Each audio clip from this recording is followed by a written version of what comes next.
महाशिवरात्रि की 4 कथाएं पूरी रात आपको जगाए रखने के लिए। कहानी 1, शिव और बैलगाड़ी। सद्गुरु। यह कुछ 300 साल पहले की बात है। कर्नाटक के सुदूर दक्षिण क्षेत्र में अपनी बूढ़ी माँ के साथ एक योगी रहते थे। उनकी माँ काशी जाना चाहती थी ताकि वह विश्वनाथ जाकर शिव की गोद में प्राण त्याग सके। इसके अलावा उसने अपने जीवन में अपने बेटे से कभी कुछ नहीं मांगा था। उसने कहा, मुझे काशी ले चलो, मैं बूढ़ी हो रही हूं, मैं वहीं जाके मरना चाहती हूं।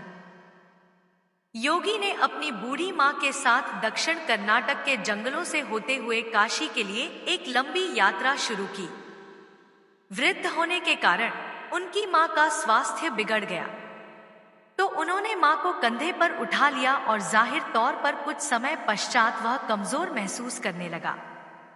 उसके पास शिव से याचना करने के बजाय और कोई चारा नहीं बचा।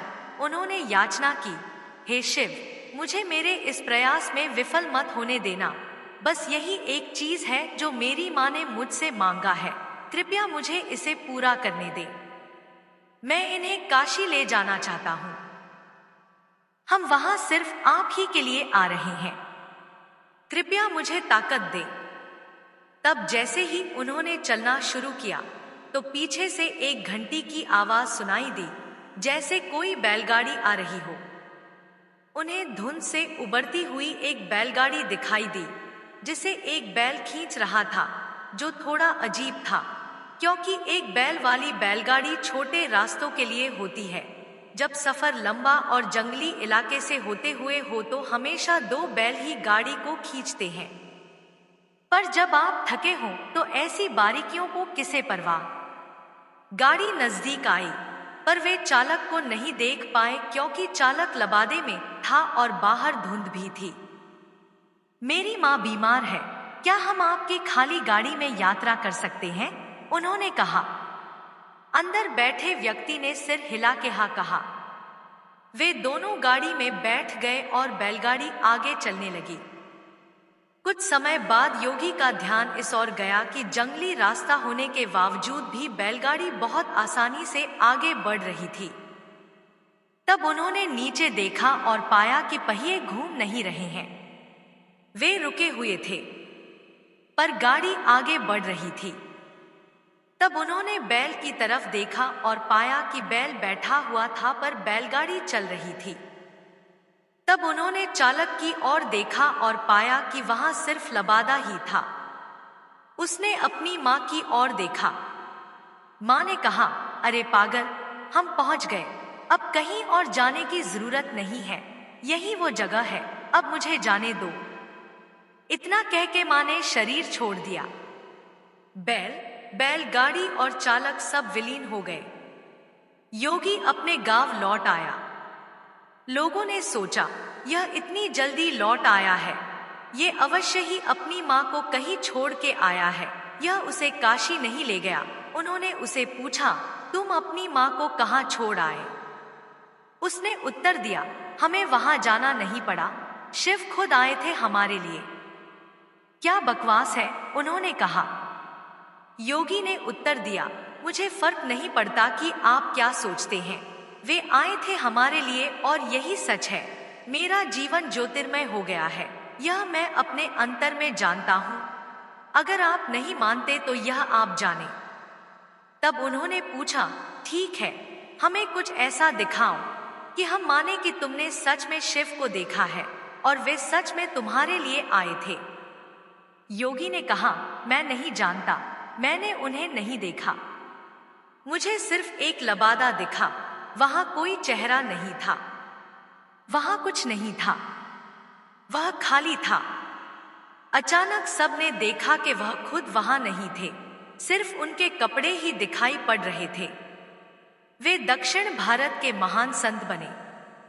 जहां भी वह जाते लोग उन्हें बिना चेहरे वाले योगी के रूप में लोग जानते थे। कहानी 2, मल्ला, एक शिव भक्त और एक चोर। मैं आपको एक ऐसे योगी के बारे में बता रहा हूं जो उस जगह के काफी करीब रहे जहां मेरा जन्म हुआ था। मैंने उनके बारे में सुना था और उस घटना के बारे में भी जो वहां हुई थी, पर युवावस्था में मैंने इस ओर ज्यादा ध्यान नहीं दिया। उसने मुझे काफी प्रेरित किया, पर मैंने उस समय इसे अधिक महत्व नहीं दिया। वर्तमान में नंजनगुड़ के नाम से प्रसिद्ध शहर की सीमा पर मैसूर से करीब 16 किलोमीटर दूर एक योगी रहते थे। उनका नाम था मल्ला। वे किसी परंपरा से संबंध नहीं रखते थे और ना ही उन्हें कोई पूजा पाठ की औपचारिक विधि ज्ञात थी, परंतु बचपन से ही जब भी वे अपनी आंखें बंद करते तो उन्हें शिव की तस्वीर दिखाई देती। शायद योगी शब्द उनके लिए काफी नहीं है। उनके जैसे लाखों हैं। वे शिव के कैदी हैं। उनके पास कोई विकल्प भी नहीं है। शायद मैं भी उन्हीं के जाल में फंसा हुआ हूं। हम उनकी तलाश नहीं करते। अभिमान के कारण शायद किसी की भी तलाश नहीं करते, पर उनके जाल में फंस अवश्य जाते हैं। शिव एक शिकारी थे। वे सिर्फ जानवरों को ही अपने जाल में नहीं फंसाते थे, अपितु इंसानों को भी अपने जाल में फंसा लेते थे। यह उन्हीं में से एक और था। मल्ला शिव के सिवा और कुछ नहीं जानता था। उसने कोई विशेष कौशल भी अर्जित नहीं किया था और वह जंगली इंसान बन गया था। यह तो उसे कभी विचार ही नहीं आया कि किसी को भी रोककर उससे अपनी जरूरत के लिए कुछ भी छीन लेना गलत भी हो सकता है। तो वो ऐसा ही करता था और एक डाकू के रूप में प्रसिद्ध हो गया था। वह जंगल के उस रास्ते का नियमित डाकू बन गया जिसे लोग सामान्य तौर पर इस्तेमाल करते थे। वह रास्ता जहां वो राहदारी वसूलता था, उस जगह का नाम पड़ा कल्याण मुलाई, जिसका मतलब है चोर का कोना। शुरू में लोगों ने उसे धिक्कारा, पर साल के अंत में लोगों से इकट्ठा किए एक एक पैसे को वो महाशिवरात्रि मनाने में खर्च कर देता था। वह एक बड़ा भोज आयोजित करता। कुछ सालों बाद लोगों ने उसे एक महान योगी के रूप में पहचाना और स्वेच्छा से योगदान करने लगे। और जो ऐसा ना करते, उन्हें योगदान देने के लिए प्रोत्साहित करने का भी उसे कोई पछतावा नहीं था। कुछ सालों बाद दो योगी जो आपस में भाई थे, इस रास्ते से गुजर रहे थे। उन्होंने इस आदमी को देखा जो डाकू तो था, पर एक महान योगी भी था। उन्होंने कहा, तुम्हारा भक्ति भाव अद्भुत है, पर तुम्हारे तौर तरीकों से लोगों को कष्ट होता है। उसने कहा, मैं यह शिव के लिए करता हूं, इसमें दिक्कत क्या है? उन्होंने समझाया, अपने साथ अलग ले गए और कुछ पद्धतियों से गुजारा और उस स्थान का नाम कल्याण मुलाई से बदलकर मल्लाण मुलाई रख दिया। आज भी यह स्थान मल्लाण मुलाई के नाम से ही जाना जाता है।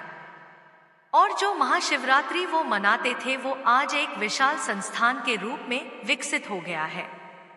डकैती छोड़ के इन योगियों के साथ बैठने के करीब 1.5 साल बाद ही उन्होंने महासमाधि प्राप्त कर ली। मल्ला को इस प्रकार मुक्त करवाने के बाद दोनों योगियों ने भी उसी दिन अपने शरीर छोड़ दिया। कबिनी नदी के किनारे इन लोगों के लिए एक खूबसूरत तीर्थ स्थान निर्मित है, जिसे आज भी मल्लाण मुलाई के नाम से जाना जाता है। कैसे बने कुबेर शिव के महानतम भक्त? कुबेर यक्षों के राजा थे। यक्ष बीच का जीवन होते हैं। वे ना यहाँ के जीवन में होते हैं और ना ही वो पूरी तरह से जीवन के बाद वाली स्थिति में होते हैं। कहानी कुछ इस तरह है कि रावण ने कुबेर को लंका से निकल दिया और कुबेर को मुख्य भूमि की ओर पलायन करना पड़ा। अपना राज्य और प्रजा को खोने की निराशा में उसने शिव की पूजा करना शुरू की और एक शिव भक्त बन गया।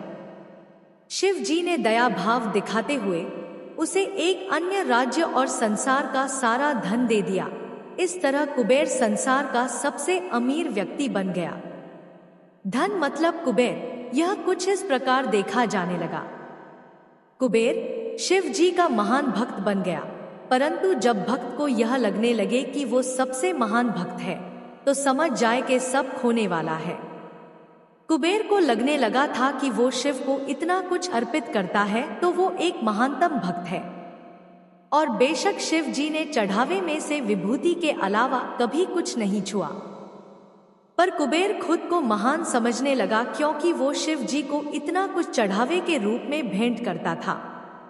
एक दिन कुबेर शिव के पास गए और कहा, मैं आपके लिए क्या कर सकता हूँ? मैं आपके लिए कुछ करना चाहता हूँ। शिव जी ने कहा, तुम मेरे लिए क्या कर सकते हो? कुछ भी नहीं, क्योंकि मुझे किसी चीज की आवश्यकता ही नहीं है। मैं ठीक हूं। परंतु मेरा बेटा, उन्होंने गणपति की ओर इशारा करते हुए कहा, यह लड़का हमेशा भूखा रहता है, इसे अच्छे से खिला दो। यह तो अत्यंत सरल है, कहकर कुबेर गणपति को अपने साथ भोजन के लिए ले गया।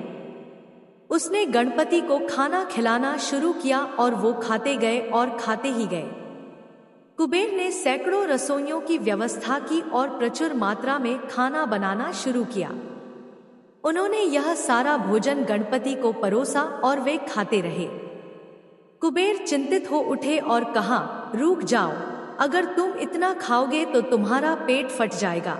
गणपति ने कहा, आप उसकी चिंता मत करो। देखिए, मैंने एक सांप को एक कमर पेटी के रूप में बांध रखा है, तो आप मेरे पेट की चिंता ना करें। मुझे भूख लगी है, मुझे खाना खिलाएं। आप ही ने कहा था कि आप मेरी भूख मिटा सकते हैं। कुबेर ने अपना सारा धन खर्च कर दिया। कहते हैं कि कुबेर ने दूसरे लोगों से भी भोजन मंगवा के गणपति को खिलाया। गणपति ने सारा भोजन खाने के बाद भी कहा, मैं अभी भी भूखा हूं, मेरा भोजन कहाँ है? तब कुबेर को अपने विचार के छोटेपन का एहसास हुआ और उसने शिव के सामने झुकते हुए कहा, मैं समझ गया, मेरा धन आपके सामने एक तिनके के समान भी नहीं है। जो आपने मुझे दिया उसी का कुछ अंश आपको वापस देकर मैंने खुद को एक महान भक्त समझने की गलती की और इस क्षण के बाद उसके जीवन ने एक अलग ही दिशा ले ली। कहानी 4, अर्धनारी रूप में शिव और भृगु महर्षि। सद्गुरु, जब हम योग की बात करते हैं तो हम किसी व्यायाम या किसी तकनीक की बात नहीं कर रहे। हम इस सृष्टि के विज्ञान की बात कर रहे हैं और कैसे सृष्टि के इस अंश को इसकी परम संभावना तक ले जाया जा सकता है। हम उस विज्ञान और प्रौद्योगिकी की बात कर रहे हैं जिससे जीवन के हर एक पहलू को उसकी अंतिम संभावना तक ले जाया जा सकता है। जब शिव योग का संचारण और सृष्टि की संरचना की व्याख्या सप्तऋषियों से कर रहे थे, तब एक सुंदर घटना घटित हुई। सप्तऋषियों में से एक ऋषि, जो बाद में भृगु महर्षि के नाम से जाने गए, शिव के एक उत्साही भक्त थे। इस पहले योग प्रोग्राम में, जो कांति सरोवर के किनारे हो रहा था, जिसे कृपा की झील के नाम से भी जाना जाता है, पार्वती भी मौजूद थी। भृगु हमेशा की तरह सुबह जल्दी आए और वे शिव की प्रदक्षिणा करना चाहते थे। पार्वती शिव के करीब बैठी थी, परंतु भृगु ने दोनों के बीच से होते हुए शिव की परिक्रमा पूरी की, क्योंकि वो सिर्फ शिव की प्रदक्षिणा करना चाहते थे, पार्वती की नहीं। शिव इससे खुश हुए पर पार्वती नहीं। उन्हें यह पसंद नहीं आया। उन्होंने शिव की ओर देखा। शिव जी ने कहा, थोड़ा और करीब हो जाओ, वो परिक्रमा करेगा। पार्वती और करीब आ गई। भृगु ने देखा कि उसके निकलने के लिए पर्याप्त जगह नहीं है, तो उसने एक चूहे का रूप धारण किया और पार्वती को बाहर रखते हुए अकेले शिव जी की ही परिक्रमा पूरी की। पार्वती क्रोधित हो गई, तो शिव ने उन्हें अपनी जंघा पर बैठा लिया। तब भृगु ने एक छोटे पंछी का रूप धारण करके शिव जी की परिक्रमा पूरी कर ली। अब पार्वती अत्यंत क्रोधित हो चुकी थी। शिव जी ने पार्वती को खींचकर खुद में मिला लिया और उन्हें खुद का हिस्सा बना लिया, जिससे उनका आधा हिस्सा शिव बन गया और आधा हिस्सा पार्वती। वे अर्धनारीश्वर बन गए।